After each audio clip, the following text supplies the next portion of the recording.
নমস্কার। আজকে আমরা উপস্থিত হয়েছি সিকতাই মহুলা সতীরঞ্জন বিদ্যামন্দিরে। মাধ্যমিক পরীক্ষার প্রাক মুহূর্তে মাধ্যমিক পরীক্ষার্থীদের সুবিধার জন্য শেষ মুহূর্তে কিছু টিপস নেওয়ার জন্য আজ আমরা এই বিদ্যালয়ে উপস্থিত হয়েছি। এখন আমাদের সামনে আছেন বিদ্যালয়ের ইতিহাসের শিক্ষক মুন্সি হসিবুল ইসলাম।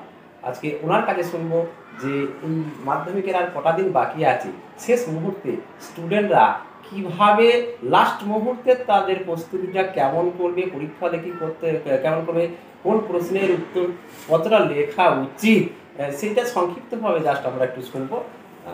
মুন্সিবাবু, খবর সরাসরি পক্ষ থেকে আপনাকে স্বাগত। নমস্কার। আমাকে এই সুযোগ দেওয়ার জন্য আপনাকে এবং খবর সোজাসুজিকে ধন্যবাদ জানাই। 2025 সালে যারা মাধ্যমিক পরীক্ষার্থী তাদের জন্য কিছু টিপস দেবো এবং কীভাবে লিখতে হয় 1 নম্বর, 2 নম্বর এবং 4 নম্বর এবং 8 নম্বর। প্রথমে আসি 1 নম্বর। 1 নম্বর প্রশ্নে 20টা থাকে এমসিকিউ। সেই এমসিকিউ প্রশ্ন 4টে করে অপশন থাকে। এই 4টে অপশনের মধ্যে একটা উত্তর থাকে সঠিক উত্তর। এই সঠিক উত্তরটা লিখতে হবে। কীভাবে লিখবে? সাধারণত সচরাচর দেখা যায় ছেলেরা শুধু উত্তরটা বা দাগ নম্বরটা উত্তরে নাম্বারটা খালি লিখে দেয়। এটা তোমরা লিখবে না। যেমন আমি বলছি যে উপেন্দ্র কিশোর ব্রহ্মচারী যুক্ত ছিলেন, অপশন আছে শহরের ইতিহাস, স্থানীয় ইতিহাস, শিল্পচর্চার ইতিহাস, বিজ্ঞান প্রযুক্তি ও চিকিৎসাবিদ্যার ইতিহাস। এর উত্তর তোমাদের কীভাবে লিখতে হবে? যে উপেন্দ্রনাথ ব্রহ্মচারী যুক্ত ছিলেন বিজ্ঞান প্রযুক্তি ও চিকিৎসাবিদ্যার ইতিহাস। এইভাবে সম্পূর্ণভাবে তোমাকে উত্তরটা করতে হবে। আচ্ছা, এমসিকিউ আমাকে একটু থামালাম, বলছি এমসিকিউ এর প্রশ্নটি আলাদা দেওয়া হবে, যে ওটা কি আলাদা জমা নিয়ে নেবে না একসাথে প্রশ্নটা দেওয়া হবে? একসঙ্গে পরীক্ষা খাতাতেই লিখতে হবে। আচ্ছা, হ্যাঁ, খাতাতেই লিখতে হবে, যেন সম্পূর্ণ বাক্যে লিখতে হবে। আর শুধু দাগ নম্বর দিলে নম্বর পাওয়া যাবে, কিন্তু যে তুমি যে ভালো ছেলে বা মেয়ে বা শিক্ষার্থী সেটা এবং পরীক্ষকের কাছে একটা আলাদা ইমপ্রেশন পড়ে যদি সম্পূর্ণ পারে। পুরো বাক্যে লিখতে বলছে, পুরো বাক্যে লিখতে হবে। এবারে আসি যে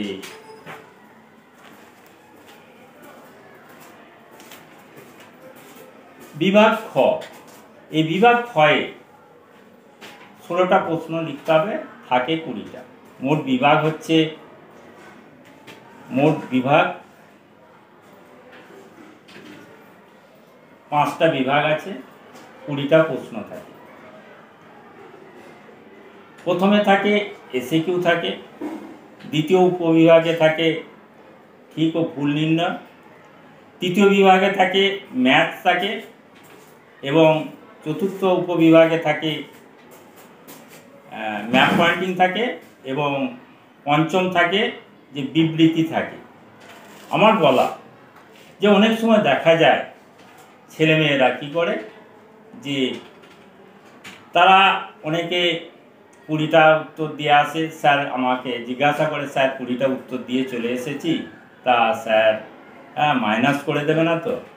নাম্বার মাইনাস করে না। আমার বক্তব্য বা আমার এই 2025 সালে পরীক্ষার্থীদের কাছে আমার বার্তা, যদি তোমরা 20টা প্রশ্নের উত্তর দিয়ে আসো, 16টা লিখতে বলেছে 20টা দিয়ে আসো, তাহলে নম্বর কাটা হবে না।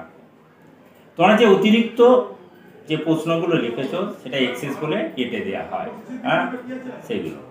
তাছাড়া আর একটা বলছি যে এখানে আপনাকে থামাচ্ছি। আপনি বললেন যে এক্সেস যেগুলো হয়েছে সেই এক্সেসগুলো কেটে দেওয়া হবে। এখন ধরুন 1 থেকে 16 এর মধ্যে 2টো প্রশ্ন ভুল আছে, আর ওই এক্সেস লিখিতে 4টে, তার মধ্যে 4টি ঠিক আছে। ঠিক কোনগুলোকে ধরবে? অর্থাৎ 20টার মধ্যে কি 16টা নিয়ে 4টে বাদ দেবে, না প্রথম থেকে 16টা ভুল ঠিক যাই থাক আপনারা টোটাল আমরা কটা উত্তর দিয়েছে, আমাদের বলা হয়েছে 16টা উত্তর লিখতে হবে, কিন্তু 20টা লিখেছে। তার মধ্যে 16টার মধ্যে আপনি প্রশ্ন করলেন যে 16টার মধ্যে যদি 2টো ভুল হয়, যে এক্সেস যেগুলো লিখেছে সেগুলোকে আমরা কাউন্ট করব, সেই অনুযায়ী আমরা আর নম্বর দেবো। আচ্ছা, টোটালটা আপনারা কাউন্ট করে নেবেন, হ্যাঁ। মানে 20টা যদি লিখে থাকে তার মধ্যে 16টা যদি সঠিক নেবেন, বাকিগুলো এক্সেস বাদ দিয়ে দেবেন। এক্সেস বলে। আচ্ছা, কারণ অনেকের মধ্যে ধারণা থাকে, প্রশ্নটা এই জন্যই যে হয়তো 1 থেকে 16 পর্যন্ত দেখবে, আর এর মধ্যে ভুল ঠিক যাই হোক এখানে টোটাল আমরা কাউন্ট করব, কটা ছেলে মেয়ে কটা লিখেছে বা পরীক্ষার্থী কটা লিখেছে সেটা কাউন্ট করে, যদি 16টার বেশি লেখে তাহলে এক্সেস, সেটা এক্সেস বলে লিখতে হবে। আচ্ছা। আর দ্বিতীয়ত কথা হচ্ছে যে এই যে এমসিকিউ বা এসএকিউ বা বিবৃতি, এইগুলো ভালো করে তোমরা পড়বে। অনেক সময় দেখা যায় কি বিবৃতি লেখার সময় প্রায় একই 3টে বিবৃতির ব্যাখ্যা থাকে, বিবৃতি সেই ব্যাখ্যাগুলো প্রায় অনুরূপ থাকে, ছেলেমেয়েরা বিভ্রান্ত হয়ে পড়ে। সেই জন্য তাড়াহুড়ো করবে না, অন্তত আস্তে আস্তে ধীরে ধীরে ভেবেচিন্তে তোমরা এই বিবৃতির যে ব্যাখ্যা থাকে সেই ব্যাখ্যার উত্তরটার সঠিক ব্যাখ্যাটা দিবে। এবং বিবৃতি এই লেখার সময়, উত্তরটা লেখার সময় বিবৃতিটা তোমরা লিখবে, তারপরে ব্যাখ্যা শুধুমাত্র ব্যাখ্যা 1 বলে এইভাবে করবে না, পূর্ণ বাক্যে উত্তরটা। আর ম্যাপ পয়েন্টিং এর ক্ষেত্রে একটু বলুন। ম্যাপ পয়েন্টিংয়ের ক্ষেত্রে দেখা যায় কি যে অনেক সময় যে অ্যাপ্রোপ্রিয়েট, আমাদের ইতিহাসের ক্ষেত্রে অনেক সময় দেখা হয় যে কাছাকাছি গেছে অনেক সময়, যে ম্যাপ পয়েন্টিং এলাকা বা ধরো মহাবিদ্যালয়ের একটি কেন্দ্র দিল্লি, এরকম একটা ম্যাপ পয়েন্টিংয়ের প্রশ্ন এলো, দিল্লির কাছাকাছি গেছে, এরকম আমাদের নম্বর দেওয়া যেতে পারে। তবে তোমাদের পরামর্শ আমার যে সঠিকভাবে ম্যাপ পয়েন্টিং করবে। আর একটা কি, অনেক সময় ছেলেমেয়েরা দেখা যায় কি ম্যাপ পয়েন্টিং একটা করে এলো আর 3টে ছেড়ে এলো। আমার বলা যে 4টি করে আসবে, যে আমরা তো অন্য এবং বলা হয়েছে কি যে বিভাগ ক্ষয়ের 16টা যে কোনো অন্তত প্রত্যেক বিভাগ থেকে একটা টাচ করতে হবে। আমার টিপস যে তোমরা সকলে এটা চিন্তা ভাবনা নেবে যে ম্যাপ পয়েন্টিং যে 4টি করে আসবে। কারণ ধরো যে এসএকিউ বা ম্যাথ বা ঠিক ভুল এই সময় এটা লিখতে যে অনেক সব ভুল তো হতে পারে, সেই জন্য ম্যাপ পয়েন্টিংটা করে আসবে। আর বলা যে ম্যাচের ক্ষেত্রে বলা হয় কি যে আমি একটা দেখাচ্ছি তোমাদেরকে, যেই ম্যাচ আছে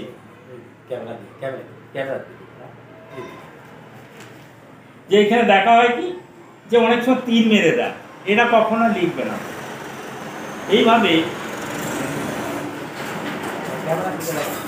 এইভাবে দেখা যায় যে এইখানে দেখা যাচ্ছে লর্ড রিপন হান্টার কমিশন, এই 3 মেরে দেয়, এটা কখনোই করবে না।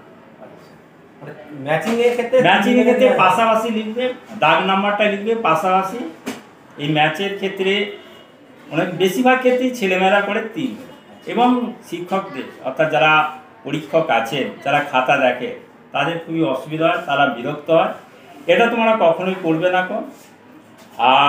আর একটা বলছি, ঠিক ভুল নির্ণয় করতে, ঠিক ভুল লেখা আছে এই কথাটা, ঠিক ভুল নির্ণয় করো। অনেক সময় দেখা যায় কি যে সত্য মিথ্যা লেখা আছে, আমার বলা যে যা লেখা আছে প্রশ্নতে ঠিক ভুল এটা এইভাবে লিখবে, সত্য মিথ্যা এটা লিখবে না। আবার অনেক সময় দেখা যায় টু ফার্স্ট টি আবার এফ লেখে, এটা কখনোই করবে না। স্যাররা যিনি খাতা দেখেন তিনি সন্তুষ্ট হন না, বা তিনি যেটা লেখা আছে সেটা ছেলেটা লিখলো, এটা একটা বিরক্ত। বড় প্রশ্নের মান কত রয়েছে, সর্বোচ্চ মান কত রয়েছে, এবং কত লাইনের মধ্যে লেখা উচিত, ক পাতা বা লাইনের মধ্যে লেখা উচিত, এটা একটু বলবেন। বড় প্রশ্নের ক্ষেত্রে সবচেয়ে 8 নম্বর আছে এবং 4 নম্বর প্রশ্ন আছে।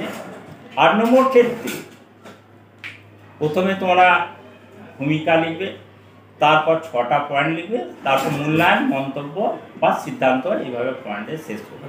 ইতিহাস মানেই যে 2 পাতা 3 পাতা 4 পাতা, তা নাহলে স্যাররা সন্তুষ্ট হবে না, এটা তোমরা কখনোই মনে করবে না, এটা সম্পূর্ণ ভ্রান্ত। টু দি পয়েন্ট তোমরা লিখবে, তাতেই যথেষ্ট।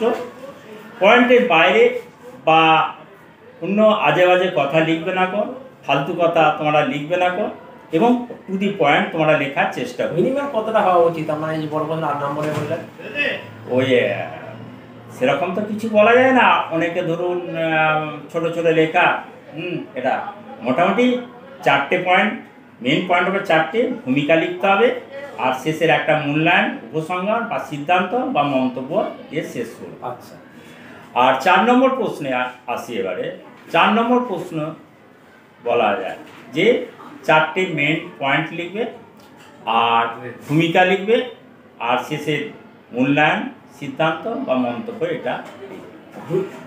আর 2 নম্বরে কটা প্রশ্ন থাকে? 2 নম্বরের 11টা, মোট 22 নম্বর থাকে, 11টা লিখতে বলে, 16টা থাকে। এই আমি 2 নম্বর সম্পর্কে বলি যে 11টা প্রশ্ন 2 নম্বর করে থাকে। তা অনেকে বলে স্যার কটা বাক্য লিখতে হবে, ক লাইন লিখতে হবে। আমার বলা যে 2 থেকে 3টে বাক্য তোমাদেরকে লিখতে হবে। এবং আর একটা বলে যে যেমন একটা প্রশ্ন বলি, সর্বভারতীয় ট্রেড ইউনিয়ন কংগ্রেসে কি উদ্দেশ্যে প্রতিষ্ঠিত হয়েছিল? তোমরা 1, 2, 3, 4 পরপর লিখবে, নিচে নিচে লিখবে, একদম যে পরপর লিখবে অর্থাৎ নিচে নিচে লিখবে। এটা সবসময় তোমরা করবে, এতে নম্বর ভালো পাওয়া যায়। আর পাশাপাশি লিখবে না, বুঝতে পেরেছো? আর বড় বড় করে একটু লিখবে, পরিষ্কার পরিচ্ছন্ন করে লিখবে। আর একটা কথা বলি, 11টা প্রশ্ন লিখতে বলেছে, তুমি যদি 12টা লিখে গেলো কোনো অসুবিধা নাই। যেটা তোমার ভালো হয়েছে বা যেটা কম নাম্বার পেয়েছে সেটা বাতিল করে দেওয়া হয়, সেটা এক্সেস করে লিখে দেওয়া হয়। এটা তোমরা করবে। আর একটা কথা যে 4 নম্বর প্রশ্নের ক্ষেত্রে ভূমিকা দাও। 2 লাইনেরও ভূমিকা হয়, 3 লাইনেরও ভূমিকা হয়। যত কম পারবে ভূমিকাটা শর্ট করে লিখবে, এবং যে 4টে মূল পয়েন্ট, সেই পয়েন্টটা তোমরা ভালো করে ব্যাখ্যা করে পয়েন্ট দিলে এবং তারপর ব্যাখ্যা করতে হবে। এইভাবে লিখলে অবশ্য 4কে 4 পাওয়া সম্ভব হবে। আর একটা কথা বলি, অনেক সময় আমাকে জিজ্ঞাসা করে যে স্যার যে ঐতিহাসিকদের যে উক্তি বা বই, ঐতিহাসিকদের উক্তির ক্ষেত্রে আমার মনে হয় যে ইংরাজি লেখার সময় বানান ভুল হয়, অনেক সময় তারা পুরো সময়, অনেক সময় তোমরা বা টেনশনের মাথায় থাকো, এই টেনশন মাথায় লিখতে যে দেখা যায় ইংরাজি কোটেশন অনেক সময় ভুল হয়। আমার বলা যে ওটা বাংলা করে লিখবে, কোন ঐতিহাসিক বলেছেন সেটা দিয়ে কোটেশন দিয়ে তোমরা লিখবে। আর একটা বই লেখার ক্ষেত্রে কোনো একটা বই লিখলে, যে রমেশচন্দ্র মজুমদার বা গৌতম ভদ্র বা রামচন্দ্র গুহ, কোনো ঐতিহাসিক এর গ্রন্থ যখন লিখবে তখন তার তলায় একটা দাগ দিয়ে দেবে বা সিঙ্গেল কোট দিয়ে লিখবে। এটা তাহলে স্যারের চোখে পড়বে এবং ভালো একটা তোমার সম্পর্কে একটা ধারণা পড়বে। তাহলে প্রিয় পড়ুয়ারা, তোমরা তাহলে বুঝতে পারলে স্যার কি পরামর্শ দিলেন যে ইতিহাস মানে 2 পাতা বা 4 পাতা লিখতে হবে সেরকম কোনো ব্যাপার নয়। টু দা পয়েন্ট অ্যান্সার লিখতে হবে। সেটা একটা 8 নম্বরের প্রশ্ন, সেটা 1 পাতার মধ্যে শেষ হতে পারে বা 1.5 পাতা হতে পারে, বা জাস্ট 4টে পয়েন্ট কিন্তু মূল দিতে হবে। ব্যবহার করতে হবে, ভূমিকা দিয়ে শুরুটা করতে হবে। 4 নম্বর পয়েন্টে 4টে পয়েন্ট লিখতে হবে, ভূমিকা লিখতে হবে আর মূল্যায়ন লিখতে হবে। মানে 8 নম্বর প্রশ্নে ক্ষেত্রে 6টা পয়েন্ট মিনিমাম দিতে হবে। প্রশ্নের ক্ষেত্রে 6টা পয়েন্ট, স্যার বলতে 6টা পয়েন্ট মিনিমাম দিতে হবে। অর্থাৎ 2-4 পাতা দিতে হবে। এই বদ্ধমূল যে ধারণা রয়েছে সেটা কোনো বিষয় নয়। আরেকটা কথা, পয়েন্ট উত্তর দিলেই হয়ে যাবে। আরেকটা কথা বলছি, এমসিকিউ এসএকিউ ক্ষেত্রে বা ম্যাচের ক্ষেত্রে আমার শেষ বক্তব্য বা তোমাদের কাছে আমার টিপস যে তোমরা অন্তত টেক্সট বইটা পড়বে, 1, 2, 3টে টেক্সট বই ফুটিয়ে পড়বে অবশ্যই। আর ইতিহাস মানে ভয় বা তোমাদের মধ্যে একটা টেনশন থাকে। প্রত্যেক বছর আমরা 17 সাল থেকে যে পরীক্ষা হচ্ছে, যে প্রশ্নপত্র একটা আলাদা টাইপের প্রশ্ন হচ্ছে, বিশেষ করে এমসিকিউ এসএকিউ এবং 4 নম্বর প্রশ্নের ক্ষেত্রে এলোমেলো প্রশ্ন আসছে। সেই জন্য তোমাদের কাছে আমার পরামর্শ যে তোমরা ফুটিয়ে ফুটিয়ে অন্তত টেক্সট বইটা পড়বে, কখনো সহায়িকার দিকে ঝুঁকে পড়বে না। 2-3টে টেক্সট বই তোমরা ফুটিয়ে পড়বে। ভালো মানের যে টেক্সট বইগুলো আছে সেগুলো অবশ্যই তোমরা কমন পাবে। তাহলে বুঝতে পারলে স্যারের পরামর্শ যে টেক্সট বই পড়তে হবে। টেক্সট বই যদি তোমরা খুঁটিয়ে খুঁটিয়ে পড়ো তাহলে তোমাদের আর কোনো চিন্তা থাকবে না, পরীক্ষায় কোনো টেনশন করবে না, ভালোভাবে সব পরীক্ষা দাও, পরীক্ষার প্রস্তুতি নাও। আজকে আমরা এই মুহূর্তে কথা বলছিলাম সিক্তাই মৌলা সতীরঞ্জন বিদ্যা আমাদের ইতিহাসের শিক্ষক মুন্সি হসিবুল ইসলামের সঙ্গে। মুন্সিবাবু আপনাকে অসংখ্য ধন্যবাদ আমাদেরকে সময় দেওয়ার জন্য। আপনাকে ধন্যবাদ, এবং যারা 2025 সালের পরীক্ষার্থী তারা যেন ভালোভাবে পরীক্ষা দেয় এই কামনা করে, এবং খবর সোজাসুজিকে ধন্যবাদ এবং আমার সম্পাদক আন্তরিক ধন্যবাদ জানিয়ে আমার এই 2025 সালের মাধ্যমিক পরীক্ষার্থীদের যে টিপস কীভাবে লিখতে হবে তা আমার বক্তব্য শেষ করছি। ধন্যবাদ। নমস্কার।